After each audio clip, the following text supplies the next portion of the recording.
Bienvenidos a su programa Crónicas Marcianas. En esta ocasión tenemos unas charlas muy interesantes con personajes del medio cultural nuevoleonés. Tenemos una charla con el músico, integrante del grupo Inspector, Homero Ontiveros, quien además es editorialista, periodista, locutor de radio. Él nos habla de su nueva aventura en las redes sociales. Es la publicación electrónica cultural La Zona Sucia, donde tiene colaboradores que escriben sobre cultura, cine, teatro y otras disciplinas. Él es Homero Ontiveros. Otra charla es con la maestra, la poeta Minerva Margarita Villarreal, directora de la Capilla Alfonsina. Ella nos viene a platicar de una colección de antología imperdible de poesía, El Oro de los Tigres, no se la pierdan. Igualmente tenemos al grupo La Percha con Leticia Parra y Pablo Luna, quienes nos platican de los 34 años de trayectoria de esta agrupación escénica, anécdotas, montajes y demás.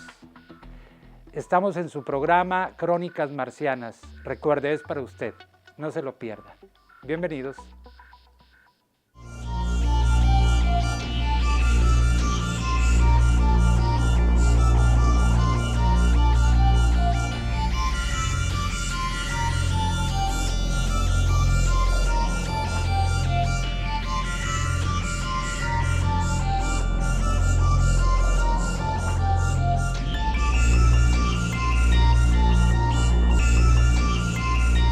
Nos encontramos con la poeta y directora de la Capilla Alfonsina de la máxima casa de estudios, la maestra Minerva Margarita Villarreal. Bienvenida al programa. Hola Hernando, muchas gracias por la invitación. Al contrario, es un honor también para destacar la labor que la maestra ha realizado en estos años en la capilla con diferentes publicaciones, pero también porque se ha convertido también el CENIT en la misma universidad del humanismo, de la presencia de humanistas de nivel internacional en tiempos salvajes. Sí, ¿Cómo se ha llevado a cabo esto? Pues mira, a partir de que yo ingresé en la Capilla Alfonsina como directora, tuve la fortuna de tener un consejero con quien tengo mucha cercanía afectiva, que es el maestro Rangel Guerra, Alfonso Rangel Guerra, y él nada más que yo entré ahí, fue a verme y me dijo, tenemos que hablar, es muy importante que usted entienda, comprenda que aquí se debe de asentar una especie como de cuna, ¿no? Todos los recipiendarios del Premio Internacional Alfonso Reyes. Claro. Para crear dentro de la universidad un ambiente humanista y que los estudiantes tengan la posibilidad de conocerlos. Entonces, a partir de ese hecho que se me hizo maravilloso, ese año se le había dado el premio a un crítico brasileño. A partir de ese año empezamos a hacer ahí actividad develando una placa y pidiéndoles palabras a los premiados y también haciendo una ceremonia que ahorita forma parte del protocolo del Premio Internacional Alfonso Reyes. Asimismo, yo tuve muy claro desde antes de entrar ahí, bueno, yo siempre pensé que la vocación de la Capilla Alfonsina debía ser la de un centro cultural, como lo fue para Alfonso Reyes la creación de la Capilla Alfonsina en la Ciudad de México. Después de que él estuvo en una itinerancia de autoexilio y diplomática por muchísimos años, él se asienta en la Ciudad de México y hace de su casa una biblioteca, a la cual van los muchachos que en ese tiempo tenían grandes inquietudes como escritores, como José Emilio Pacheco, como Elena Poniatowska, como Sergio Pitol. Entonces, ¿por qué no recrear de alguna manera ese ambiente acá? Claro que nuestra Capilla Alfonsina es una biblioteca, es digamos la biblioteca que recoge la biblioteca Alfonso Reyes, que antes estaba por enfrente del Palacio de Gobierno. Sí, sí, sí. Y y bueno, pues a partir de ahí hemos hecho una serie de consideraciones para tener vivo el espíritu alfonsino, como debe ser, vivificadamente. Por eso tenemos, por ejemplo, cuando se cumplieron los 120 años de su nacimiento en 2009 y a su vez 50 de su deceso, porque murió en el 59, entonces se nos ocurrió hacer una colección de poesía internacional, porque él tradujo poesía, él también es traductor, claro, pero esa faceta no la conocemos tanto, mientras que otras facetas siempre las estamos divulgando en distintas instituciones, el Colegio de México, el TEC, nosotros mismos en la universidad hemos hecho muchísima difusión de la obra de Reyes, pero no tanto de su labor como traductor de esta fase. Entonces nos pareció que era original y que había que tomar un título de Borges, que fue su gran amigo, claro, y discípulo, para homenajear a nuestro equipo de fútbol que tanto queremos, los Además, Tigres, el oro de los Tigres, y entonces pues este es el oro con el que homenajeamos estas lides de la escritura, que son la traducción y además el deporte, ¿por qué no? Hay que destacar, paréntesis breve, porque la figura del tigre era muy importante para Borges.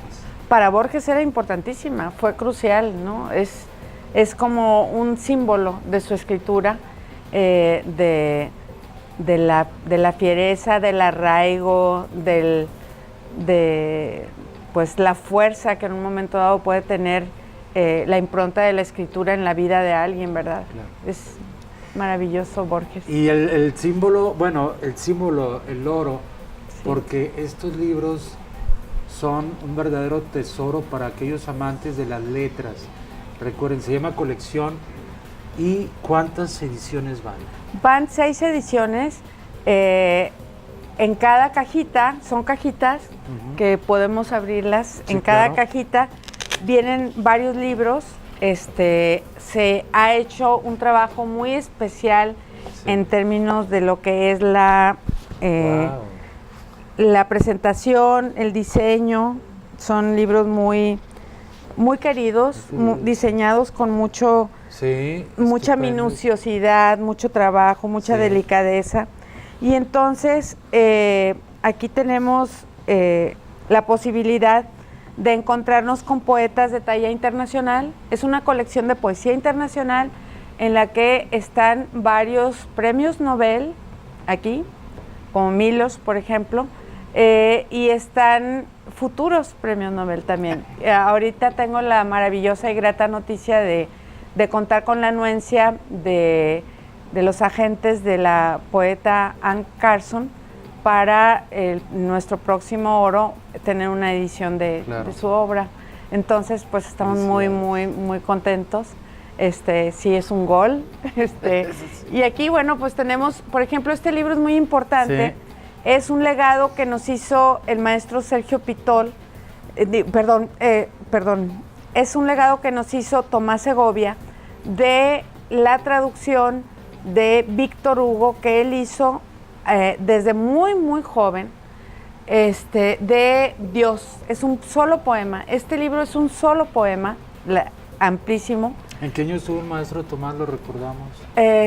Tomás estuvo aquí en 2011 y estuvo en 2005. Sí. En 2005. Exiliado español. Exiliado español. Él llegó aquí como refugiado político a los 8 años. Sí. Su pasaporte decía a los 8 años refugiado político. Entonces, nunca se esfumó de su vida ese sello, esa marca, sí, muy dura. Y cuando tienen que exiliarse su familia de España por la guerra civil y por el franquismo, entonces un tío de él, que era de alguna manera artista, le leía Dios de Víctor Hugo y él siempre lo trajo en la cabeza, eso. Y en los años 60 empezó a traducirlo del siglo pasado, se le perdió el manuscrito y yo se lo encontré en la capilla. Reyes tenía un manuscrito casi idéntico, no es, pero casi. Entonces, él por eso nos dio ese legado a la universidad, porque nosotros lo teníamos aquí. Claro. Víctor Hugo es el gran genio francés. Así es. Autor de Los Miserables. Autor de Los Miserables. El jorobado de Nuestra Señora de París. Así es. Es un personaje fabuloso, ¿no? Es maravilloso y fue un poeta de primera línea, que en su momento pues no había quien no se identificara con él, ¿verdad? Qué joven no se identificara con él. La diversidad poética, ¿no? Sí. Escribió muchísimo. Muchísimo, ¿no? Y fíjate que una de las cosas que alumbran mucho de este libro es la conexión que él hace durante su escritura con distintos tipos de divinidades mitológicas, latinas, griegas, el dios cristiano, etcétera. O sea, se llama Dios, el volumen. Se los recomiendo mucho para todos aquellos que les gusta, aprecian la lectura, sobre todo en voz alta, porque estos poemas hay que leerlos en voz alta. Y aparte en estos tiempos confusos, de libros etcétera, estos son imperdibles. Sí. Porque están avalados por un consejo, por la misma universidad. Así es. Y por ti como editora y ganadora de premios nacionales e internacionales de poesía, que hay que destacar esto. ¿Qué otros libros podemos disfrutar en esta colección? Bueno, en esta colección aquí tenemos, por ejemplo, una maravilla, que es la traducción de Constantino Cavafis, Una noche, que hizo nada más y nada menos que José Emilio Pacheco. Esto es una joya, la verdad, porque está traducido como si fuera, o sea, uno lo lee como si hubiera sido escrito en español, Cavafis. Claro. Y están los poemas más desgarradores y atronadores de Cavafis. Este poeta griego tan actual, ¿no? Sí. Y también tenemos aquí, por ejemplo, un libro de Silvia Plath, que se llama Tulipanes. Sí. Está un libro de John Donne traducido por José Luis Rivas. Entonces, está Marina Tsvetaeva, que fue la gran amiga de Rilke y una poeta pues de primera, que vivió todos los instantes de su vida bajo esa efervescencia febril y trágica de lo que significó el estalinismo, ¿no? Ella va a regresar, ¿verdad? Después de que estuvo en el extranjero, ¿o nunca salió? Ella regresa y se suicida, creo. Sí. Se suicida. ¿Se suicida o no? Sí, creo que sí. No, a veces me confundo de tantas historias entre las poetas, que son historias difíciles, ¿no? Claro. Pero ella tuvo una vida verdaderamente desgarradora. Sí. Desgarradora. Sí. Como Ana Akhmatova también. También Akhmatova, y bueno, como la Plath. Sí, así es. Tienes puro oro molido. Tengo oro de verdad. Autores magistrales, sí. En serio. Son autores para todos los que les gusta la lectura, para todos los que aman los libros, para los que quieren empezar a escribir, para los que escriben y no dicen nada, que hay miles. En la universidad hay muchos estudiantes, en las facultades de contaduría y de ingeniería, que ahí están escribiendo. Estos libros es oro molido para iniciarse en la poesía. En la poesía. Son libros de colección, son libros que generalmente no se encuentran en librerías, sino que son para tenerlos, para gozarlos, para hacer una biblioteca. Quiero decir que estoy muy contenta porque hay un programa en la Ciudad de México que se llama La Dichosa Palabra, sí, que me ha derivado coleccionistas que me encuentran por Facebook y quieren tener los libros y están dispuestos a pagar lo que sea por tener un libro de esto. Desgraciadamente ya del número 1, que es el que nos falta, sí, no tenemos, pero están dispuestos a pagar cualquier cantidad. Entonces, sí hay en este país amantes de los libros. Claro que sí. Sí, no es verdad que las redes están interponiéndose y van a sustituir la lectura de papel. No es verdad. Prueba de ello es que tenemos reclamos de gente que quiere libros. Muy bien. ¿Dónde se pueden localizar estos libros? Estos libros se localizan en la Capilla Alfonsina, en la Librería Universitaria, en la Casa del Libro, aquí en la ciudad. Son libros que no tienen carácter venal, es decir, no hay ninguna ganancia económica. Claro. Son libros que hacemos por amor al arte con el apoyo de la Universidad Autónoma de Nuevo León y bueno, es un baluarte de la Universidad Autónoma de Nuevo León. Claro, ¿y por qué nos surge leer poesía? Bueno, porque si no lees poesía te desalmas, o sea, somos desalmados. La poesía te hace entrar en ti. Creo que una de las más grandes tragedias para mí, por lo menos en términos de la cotidianidad, es entrar a una casa de una persona mayor, de la tercera edad o viejo, como le queramos llamar, y siempre que esté la tele encendida por temor a tratar con uno mismo. Claro. La poesía te abre la puerta hacia ti y te permite que conozcas esas zonas veladas, que las reveles y también que las ilumines, que el sol entre en todo momento en la más honda oscuridad. Muy bien, maestra. Muchísimas gracias, muy amable. Gracias a ti, Hernando. Felicidades. Muchas gracias. Gracias.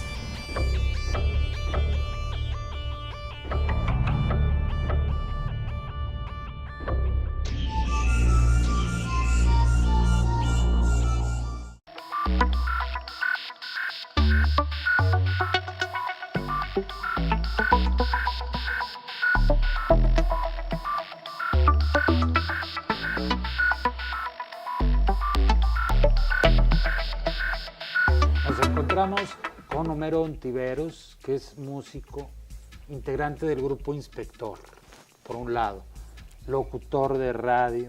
También. Colaborador de un periódico local, tiene su columna habitual. Igualmente periodista cultural, realiza entrevistas a grupos musicales y a escritores, presenta libros también aquí en el mismo Colegio Civil, en las ferias del libro.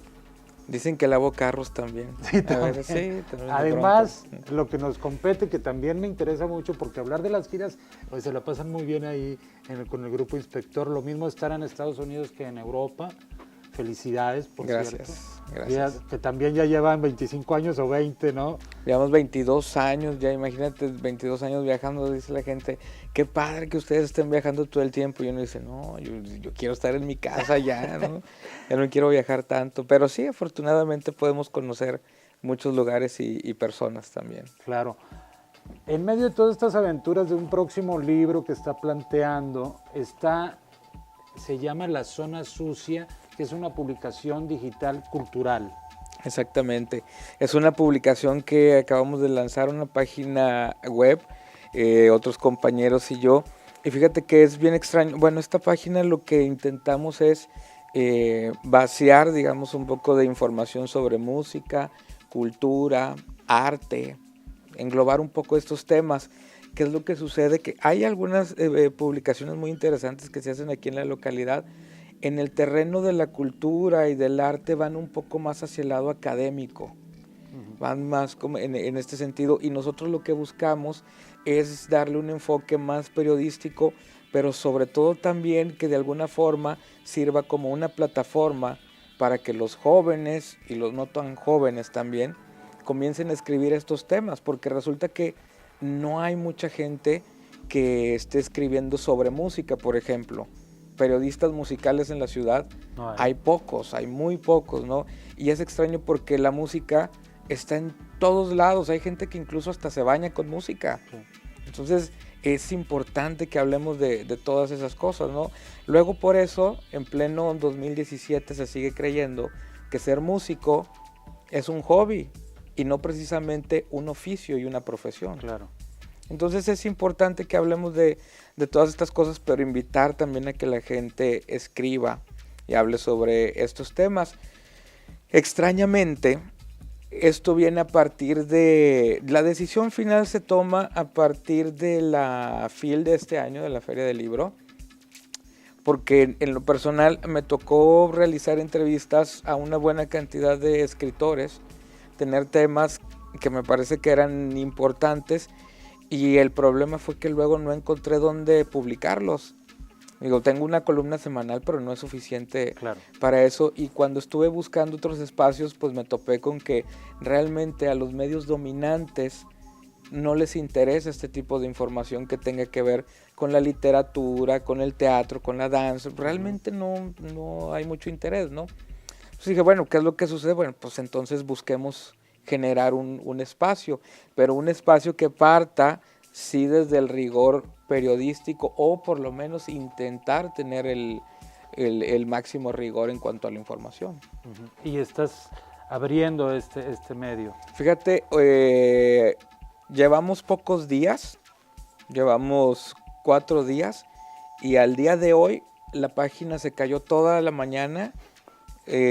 Hablé con la gente de la plataforma para ver del sistema por qué se había caído y resulta que nos dijeron que se cayó porque había un exceso de tráfico. Qué fabuloso, ¿no? Lo cual dije, bueno, si esas son las razones, pues entonces que se siga cayendo, ¿no? Sí. Por ratitos nada más. O sea, ¿esto significa que es viral o es concepto distinto? Yo creo que más bien eso significa que en realidad hemos subestimado al lector. Claro. Eso significa, Siempre. o sea, que realmente hay público que tiene interés por leer este tipo de temas. Sobre películas, acaba de estar el maestro Casals aquí en Monterrey y es impresionante cómo una película como Canoa, después de 41 años, sigue siendo tan vigente, ¿no? Ese tipo de temas es del... ¿Y lo entrevistaste? Sí, lo entrevisté. Perfecto. Hay una entrevista en la página. Pudimos hablar, por ejemplo, con Javier Velasco sobre su novela Los años sabandijas, donde dentro de otras cosas logro que me diga que en realidad él quiso escribir esta novela para ver qué se sentía verse a él como delincuente, ¿no? Sí. Claro que me dijo, igual a lo mejor lo voy a negar, dijo, pero sí, esa es la razón, ¿no? O sea, de saber cómo podría ser yo delincuente, ¿no? Sí, es un escritor muy divertido, tiene una aureola así de que no puedes acercarte, pero claro. Me agradó también. ¿Tienes otras columnas ahí? ¿Quiénes escriben? Está participando, está Gabriel Contreras, por ejemplo. Gabriel tiene una columna que se llama Gorilas en la Niebla, que lo interesante es que habla de espectáculos o puestas en escena que hay en la ciudad, pero desde el punto de vista escénico. Sí. O, por ejemplo, hace un texto de la película Coco, de la que todo el mundo estamos hablando, pero él habla específicamente del sonido, cómo disfrutar una película a partir del sonido también. Y trae una historia muy interesante que no se las cuento para que vayan a la página y la lean, que tiene que ver justo con una pareja que él encontró dentro del cine y cómo estaban disfrutando esta película a partir del sonido también. Y aparte tenemos reseñas de discos. Hay una parte donde te comentaba que dejamos que los jóvenes, incluso sin experiencia, bajo un poco la tutela de nosotros, pues vayan generando textos. Hay, por ejemplo, un texto es un chico, se llama Diego Castañeda, tiene una banda en Monterrey que se llama Nosotros los Olvidados, que ellos ganaron un concurso a nivel nacional y luego se fueron de gira a Japón. Y nadie sabe de eso. Por ejemplo. Y es una banda Nobel que ya tuvo una gira por Japón. Y él se pone a escribir desde su perspectiva cómo ve la escena joven de las bandas de rock en Monterrey. Y comienza diciendo, si queremos hablar de una escena, hay que aceptar que no existe una escena como tal, ¿no? Claro. Entonces está padre el ejercicio hasta ahora, ¿no?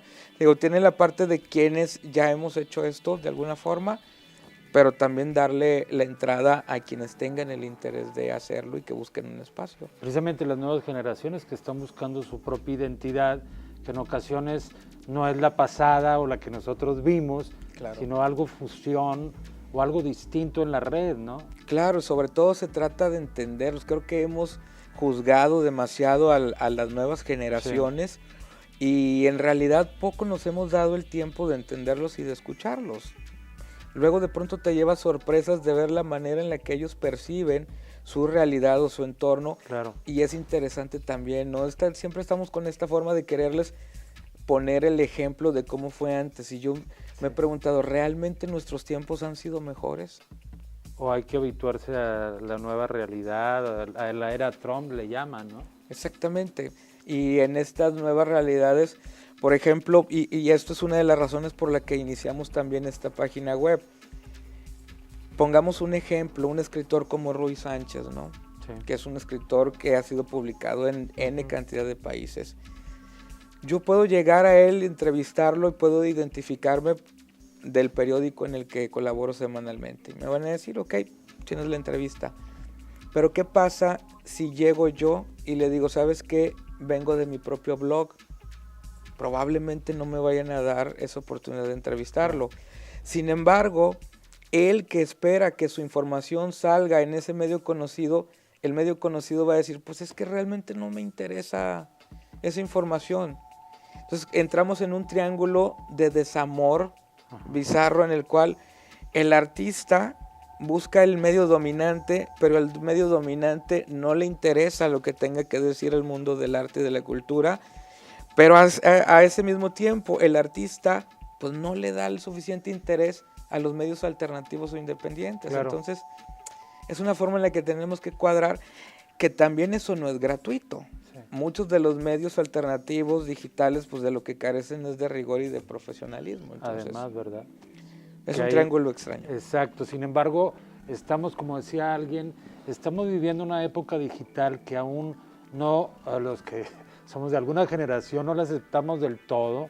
Claro. Y todos estos chicos millennials que parece que van a dominar o están dominando ya las plataformas con sus inquietudes, sus maneras distintas de pensar, se me hace muy interesante y como bien dices, no nos hemos dado el tiempo de acercarnos o de ofrecerles nuestras expresiones y también de escuchar o ver las de ellos, ¿no? Exactamente, sobre todo porque el espacio donde realmente se están formando las nuevas generaciones es en las redes sociales. Claro. O sea, es un tercer factor que entra, en el cual antes se decía, bueno, es que es la escuela y es la familia. Hoy me atrevo a decir que más que la familia y que la escuela están las redes sociales. ¿Por qué? Por una simple razón, es más el tiempo que estamos pasando en las redes sociales. Tan es así que los presidentes dan comunicados oficiales primero a partir de Twitter. Trump. Los presidentes de las naciones. Claro. Los comunicados y las respuestas ya vienen a través de Twitter, ¿no? Entonces, pues sí, es interesante ver. Yo igual que tú, yo por ejemplo con los libros, yo no puedo leer libros digitales. Sí. No puedo, tiene que ser el libro físico. Digo, todavía, sí, ¿no? sí he intentado leer uno, pero de pronto no. Ahora hay algo muy importante. Tú decidiste embarcarte en este proyecto digital y acercarte a esta generación millennial que trae otros códigos y otros sistemas simbólicos muy interesantes que en ocasiones no son los mismos que nosotros tenemos. Claro. Eso hay que destacarlo, ¿no? Va a ser una tarea bien difícil, sí, porque tienes razón. De pronto me mandan textos al correo de la página que es como decir, ¿cómo abordo esto? Exacto. O sea, ¿cómo lo puedo interpretar, no? Entonces es una cuestión también de aprender a aprender. Claro. Por no decir ganar, porque uno está empezando a aprender un poco los códigos de los jóvenes y pues bueno, ellos de alguna manera pueden aprender también un poco, por lo menos los rangos básicos de cómo se puede manejar algo a nivel periodístico. Claro, ¿no? dando y dando, ¿no? Exactamente, empezando por la escritura. Algo que ha traído las redes sociales también es ese cambio negativo, diría yo, claro, en cuanto a la escritura. Claro, ¿no? que cualquiera publica algo y ya dice que es escritor, etcétera. Exactamente. ¿Cuál es la página? ¿Cuál es? Lazonasucia.com. Se llama La Zona Sucia. Esto viene de un término que tiene que ver con el automovilismo. Sí. En las pistas de Fórmula 1 o en las pistas de carreras de automóviles siempre existe la zona sucia. La zona sucia es donde se queda el caucho de los neumáticos, donde se acumula el aceite, es la zona complicada. Entonces es la zona donde los conductores no quieren pasar, pero a partir de la destreza que tengan en esa zona va a depender el resto por lo menos de la vuelta de la pista, qué tantos lugares puedan avanzar o no. Entonces para nosotros la zona sucia es pues hablar de lo que otros no quieren hablar, no en este término de decir nosotros ya hablamos no, simplemente de la información que a otros no les interesa, nosotros sí la publicamos y esa es nuestra zona sucia. Muy bien, ¿no? Para cerrar, el mismo Ontiveros ha ofrecido conciertos aquí en el aula, ha coordinado proyectos, presentaciones de libros e igualmente fue locutor de Radio Universidad. Casi 10 años. Casi 10 años. Con Radio Universidad y bueno, ahorita soy colaborador de RMX, que es una de las estaciones más grandes de Guadalajara, de la Ciudad de México. Y estoy colaborando con ellos y y pues ahí estamos. Pero también lo mismo, estás en Guadalajara y luego te vas de gira ¿Y luego tienes un grupo de alpinistas o qué? No es grupo de ¿Escaladores alpinistas, o qué? pero digamos que ya mi parte de hobby, de relajarme, me gusta escalar en roca. También, entonces, como que son cosas muy disímiles, pero sí es la parte donde me relajo. No es relajarme porque tampoco es que me sature esto, hago lo que me gusta. Soy afortunado en poder dedicarme específicamente a las cosas que Claro. me gustan, ¿no? Entonces también como darle un giro y un descanso para mí es irme a escalar a la montaña. Entonces Sí. me gusta ir a escalar en roca. Cuando tengo tiempo, que no estoy de viaje, pues eso es lo que hago. Muy bien, irme a escalar. muchas gracias, muchas felicidades. Omar. Gracias a ti, Hernando. Sí.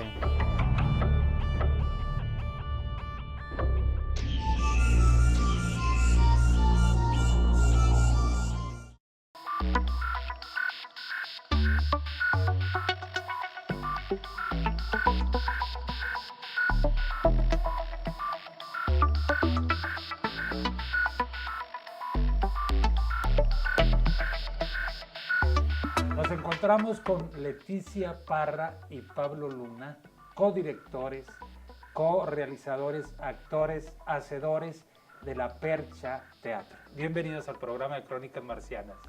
Muchas gracias, estamos felices de que nos hayas encontrado.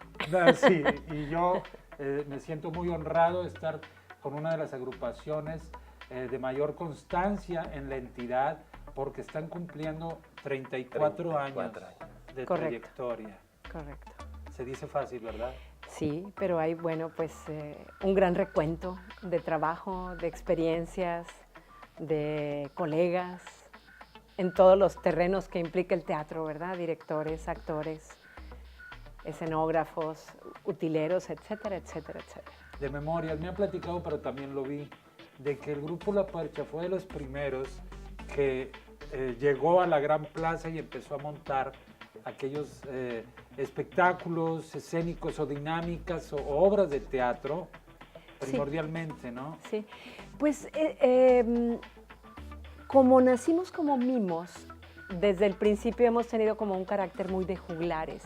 Entonces yo me acuerdo que nos pidieron, nos iba realmente muy bien en el espacio al aire libre del Teatro de la Ciudad. Se llenaba de una manera impresionante. Se sigue llenando, realmente. Sí. Acabamos de estar hace poquito en el Santa Lucía y Sí. es impresionante la cantidad de gente que cabe, ¿verdad? O sea, si contamos todas las escalinatas. Y bueno, pues también es que nos íbamos fuera del escenario también, porque la intención era darle vida a toda la macroplaza, entonces al Parque Hundido ese que está junto a la macroplaza, de aquel lado de Zaragoza, más rumbo al Palacio de Gobierno. O sea, realmente cuando nació el teatro fue invadir toda la macroplaza, ¿verdad? Y eso lo quiero destacar primordialmente porque se logró, bueno, me dijeron, no, lo vi también, Sí. esa sinergia estupenda con ese público que se estaba acercando a esta naciente Gran Plaza. Claro. Quiero destacarlo hace algunos años. Y porque evidentemente se ha comentado los mismos especialistas y en un reportaje que le hicieron recientemente. Algunos expertos decían del estilo que tiene La Percha, a diferencia de otros grupos, de los pocos que tenemos que han cumplido 30 años. Estoy pensando en Reilete, va a un teatro, por ejemplo. Sí, sí, sí, sí. Yo no sé bien quiénes tenemos más años. A mí se me hace que Reilete tiene un poco más de años que La Percha, luego nosotros y luego Baúl Teatro, algo así por el estilo. Es como la secuencia en el tiempo, ¿verdad? ¿Cómo le han hecho para mantener esta constancia, esta pasión, esta entrega a esto, ¿no? A veces dice alguien, es que no, me voy a ir a trabajar, voy a hacer la obra de teatro. Pero esto llega a ser tu vida, evidentemente. Sí, es un poco como decía hace rato Enrique Gorostieta, es un estilo de vida, es una forma de vida. Estás por estrenar un montaje y estás constantemente pensando. Pablo es impresionante en ese terreno, siempre está como más allá, porque no solo está pensando en el que sigue, sino también en el que sigue, ¿verdad? Entonces uno no concibe la vida de otra manera. Yo, por ejemplo, en mi caso, soy psicóloga porque estudié, pero nunca fui una psicóloga que ejerció, ¿verdad? Me titulé y toda la cosa, pero para mí, pues el teatro ya es mi vida y seguirá siendo mi vida. Aunque los tiempos no sean tan prometedores, pues no veo uno yo ni siquiera podría percibir otro oficio, ¿verdad? Pablo, el mismo La Percha tiene diferentes rubros en cuanto a montajes. Hay para niños y hay para adultos. Para sala. Hay dramas, hay para sala, hay para al aire libre. Para todo público, sí. Fíjate que algo y siempre, por ejemplo, ahorita que vamos a estrenar un nuevo proyecto ya que se llama Balada para un amigo, que es va a ser un unipersonal. Su primer unipersonal en unipersonal forma. Ahí en la sala experimental. El 30. Me preguntaban, pero ese es para adultos. Y yo lo que les digo es, no, realmente hacemos teatro familiar. No separamos, o sea, realmente nos dimos cuenta que tú haces teatro infantil y va a ir el papá, no pueden ir los niños y las niñas solos, entonces había que pensar en los papás también, en darles algo que también ellos disfrutaran, y creo que de ahí fue donde surge esto que nos hemos enfocado mucho en hacer teatro familiar más que teatro infantil.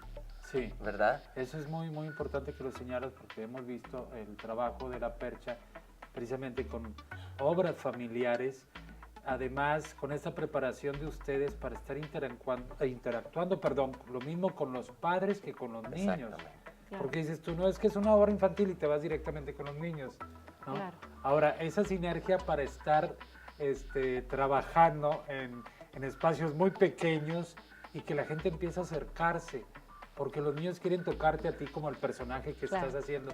¿Qué experiencias han tenido en este aspecto? Uy, pues muchísimas, pero siento que Pablo,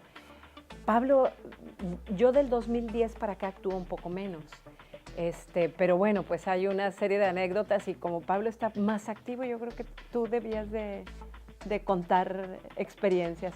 Sí, Hasta bueno. la foto, ¿verdad? Al final. Sí, ¿verdad? El hecho de tener ya el contacto, le decía a Leti, qué impresión de que todos quieren fotos, o sea, ay, la foto y te dan a veces el bebé y tú, ay, caray, y ya lo tienes cargado o a veces ya ni te preguntan, a ver, tenga, ahí te va la foto. Entonces, es una manera de disfrutar de otra manera o romper esa cuarta pared que decidimos, Sí. ¿verdad? Cuando conocimos el clown, que dijeron, aquí no hay cuarta pared, aquí miras al público, o sea, y si el público dice algo, no haces como que no, o sea, claro que lo involucras y todo eso, y creo que eso también forma parte del que ellos se sienten parte del espectáculo y les da esa libertad o esa confianza de poder acercarse Y de opinar, ¿verdad? Porque sí. de repente los niños gritan, ¡no es cierto! Entonces lo que nosotros hacemos, porque pasamos por el clown o seguimos en el clown, es no hacer como que no dijeron nada, sino al contrario, Claro, ¿verdad? Claro. Tomar cada uno de los comentarios de los papás, de los niños, ¿verdad? Y es que fue bien bonito porque me acuerdo que en el 2000 montamos Pervertimento de Sanchís. Sí. Y hay una de las piezas que habla sobre que el público aplaude porque ya el público quiere moverse, que ya 2 horas sentado sin moverse, ya lo que quiere es aplaudir y moverse. Entonces, es cierto, la gente le gusta participar, le gusta que la tomes en cuenta. Y no nada más los niños y las niñas, todo realmente. Claro. La señora, ay, mira, me dijo a mí o qué sé yo, eso les gusta. A eso me refería de que algunos expertos han señalado de esa sinergia particular que tiene La Percha, no digo que otros no lo tengan, Claro, porque claro. ustedes lo trabajan precisamente, comentábamos, por esta técnica de clown, que me puedes especificar a qué se refiere para que aquellos espectadores que no la conozcan se Sí, enteren. el clown. De hecho, ahorita estoy dando ahí una clase optativa en la facultad, en FAI, y me preguntaban, ¿y qué nos va a enseñar? ¿A ir a fiestas, a hacer piñatas? Y no. O sea, el clown lo que busca, y que es clown, es payaso, la técnica del payaso es tocar el alma realmente del público, el quitarnos nuestros prejuicios, nuestros temores y mostrarnos tal como somos. Entonces, de esa manera el público siente empatía por el personaje, el clown. Les decía, les pongo un ejemplo que es el del circo. Vamos al circo y vemos a los trapecistas, a los equilibristas, y todos estamos, ¡wow! ¡Ah, se saltó! Y no sé qué. pero nos vamos haciendo pequeñitos porque es como, yo nunca voy a poder hacer eso, nunca.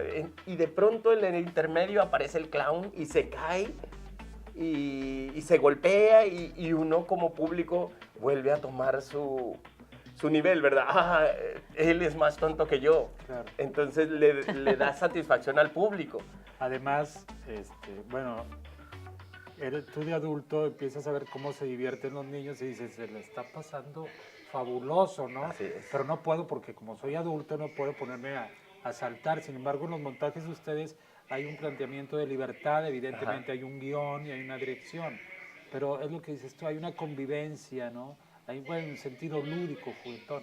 Claro, eso es el clown y es toda una técnica actoral que aporta herramientas al actor o a la actriz, aun cuando no estés haciendo clown.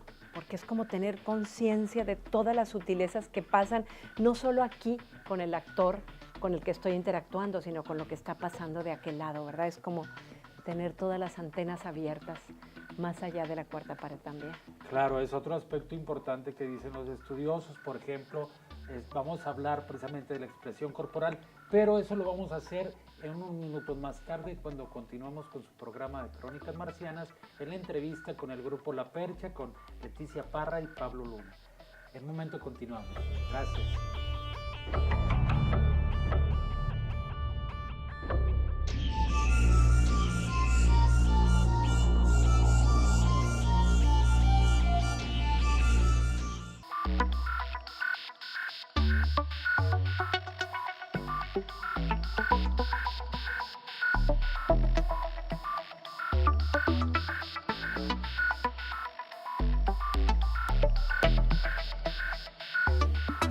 Continuamos en la entrevista con el grupo La Percha. Nos encontramos con Leticia Parra y Pablo Luna, que nos van a comentar de algunos tips importantes de cómo trabajar precisamente o aprender a partir del trabajo de calle escénicamente para conocer este tipo de respuesta, de interacción y de respuesta del público que ustedes han hecho por años.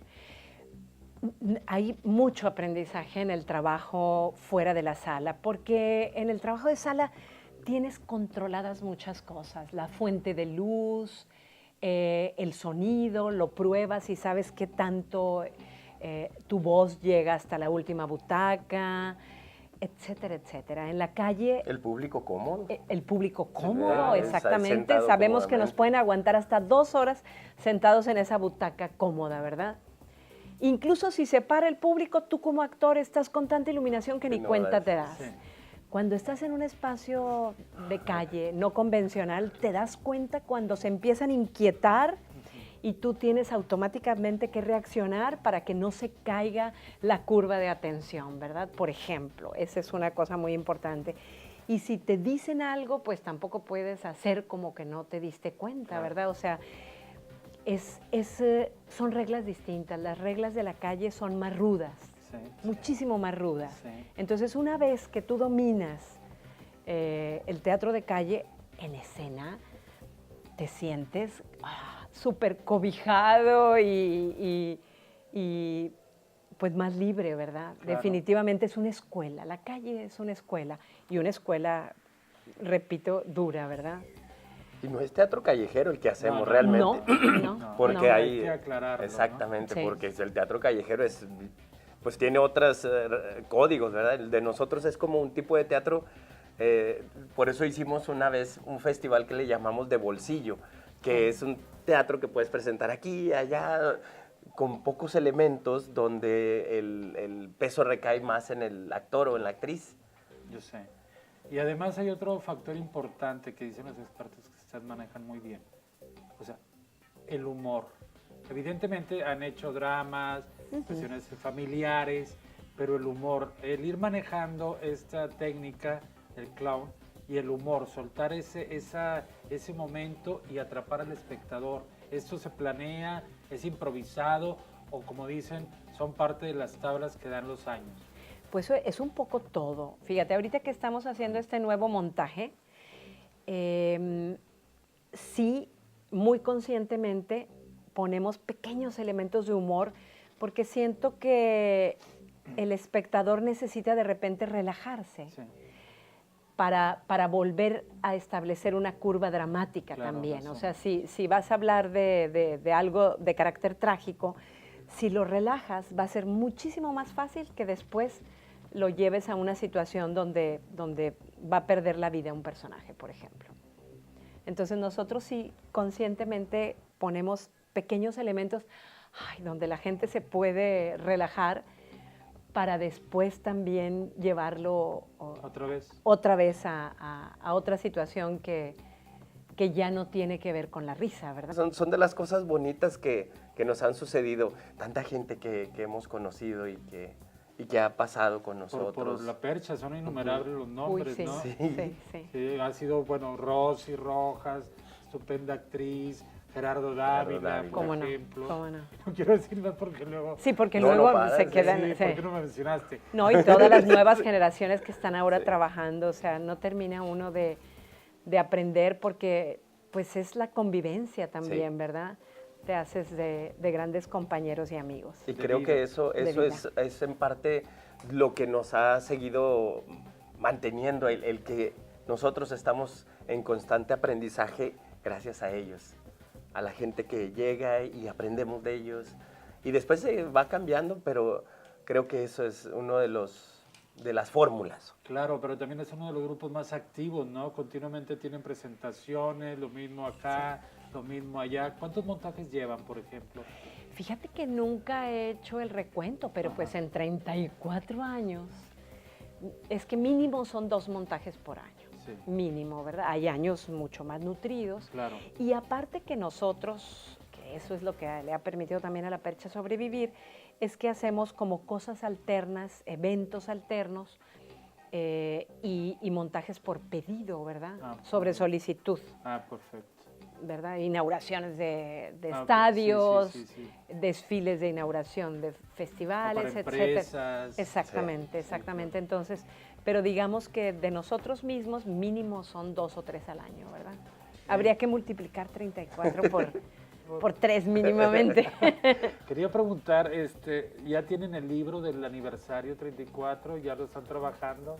Ya estamos empezando a trabajar en él. No sé si será tanto como un libro, pero sí una publicación, porque pues es importante en este arte tan efímero dejar un pequeño documento, aunque sea una revista, o no sé cómo se pudiera llamar el formato, ¿verdad? Sí. Donde pues quede la experiencia plasmada, ¿verdad? De tantos años, del documento de toda la gente, de todos los dramaturgos con los que se ha trabajado, de todos los festivales a los que se ha llegado. Nacionales e internacionales. Nacionales e internacionales, exactamente. Reconocimientos igualmente nacionales e Igualmente. internacionales. Entonces sí es importante, sí es muy importante. Y yo creo que el año entrante, el 2018, a lo mejor ya estamos tarde, pero es un buen año porque son los 35 años, Muy ¿verdad? bien. Entonces ya podrían empezar a planear. Podríamos Sí, empezar ya a deberíamos. pasar información, ¿verdad?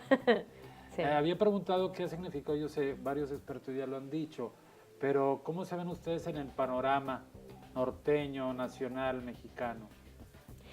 ¿Cómo nos vemos? Fíjate que hace poco me hice la pregunta porque me tocó estar de jurado con Fito Arriaga, que me parece que ellos son una presencia tan importante en el noroeste. Nosotros somos, pues siento que un grupo que ha permanecido en el noreste del país, que tiene ciertas particularidades, como tú bien las señalas, porque así como hemos pasado por el mimo, por el clown, por el teatro popular, por decirlo de alguna manera, pues somos un grupo que hemos abordado temas que tienen que ver con el noreste, ¿verdad? Me veo o nos vemos como un grupo que ha sido formador de muchas generaciones. Me veo la percha como un grupo que tiene la responsabilidad de seguir formando también, porque como le doy tanto valor a este trabajo en la calle, como tú le llamas, o fuera de las salas, a mí me parece que es bien importante que las generaciones vivan esto, porque esa es la realidad. Y es una manera también de poder dejar un legado a las nuevas generaciones de una otra manera de sobrevivir, que no es nada más el teatro de sala, ¿verdad? Ahora, la pregunta siempre es, ¿se vive del teatro? ¿Se vive de lo que hacen ustedes? Bueno, acaban de decir que es su vida. Sí, Viven de esto. sí. Y somos muy afortunados realmente, y no es fácil. O sea, nadie de los que estamos en el teatro te puede decir que es fácil, ¿verdad? Es un camino difícil, con muchas dificultades a las que te enfrentas. Y bueno, todos sabemos que los presupuestos en la cultura cada año decrecen, ¿verdad? No es como en otro oficio que al contrario, ¿verdad? Va uno creciendo. Cada vez tenemos que ser más creativos para con menos presupuestos seguir haciendo lo mismo que hacemos, ¿verdad? Esas son las claves que ha tenido que hacer la Percha para continuar. Sí. Y luchar para que sea un oficio digno, ¿verdad? Por dignificar el oficio. Ante los embates de todo lo que acabas de decir, de pronto habían pensado en, vamos a desintegrar la Percha. Nunca, Muy bien. nunca lo he pensado, ni lo pienso. No, no para No, nada. no, no. Hay que seguir adelante a pesar de los pesares. ¿Y cuáles son las recomendaciones que le podrías dar a esas personas interesadas en el teatro, las nuevas generaciones? Porque de pronto dices, bueno, ¿sigo con esto? ¿No sigo? ¿A qué le importa? Hay que crear nuevas maneras. O sea, yo creo que eso que dije hace un momento, hay que ser lo más creativos posible, hay que crear nuevos esquemas. Y bueno, yo creo que el teatro ahorita en Nuevo León, en Monterrey, está teniendo unos nuevos rostros que vamos a ver qué tanto permanecen y ojalá que permanezcan, porque a lo mejor el teatro de sala puede ser de otra manera gracias a todas las nuevas salas que están surgiendo. Muy bien, Esperemos claro, que claro. esa sea toda una nueva vertiente, que no sea una llamarada de petate, sino que se mantenga. Yo realmente apuesto por todos los que se han aventado a una empresa difícil, Exacto. pero posible y que nos puede dar otro rostro. Muy bien, pues muchísimas gracias. Gracias por esta charla. Gracias. Gracias, Leti, Hernando. Pablo. Gracias, Hernando. Y ustedes, Muchas muchísimas gracias. también.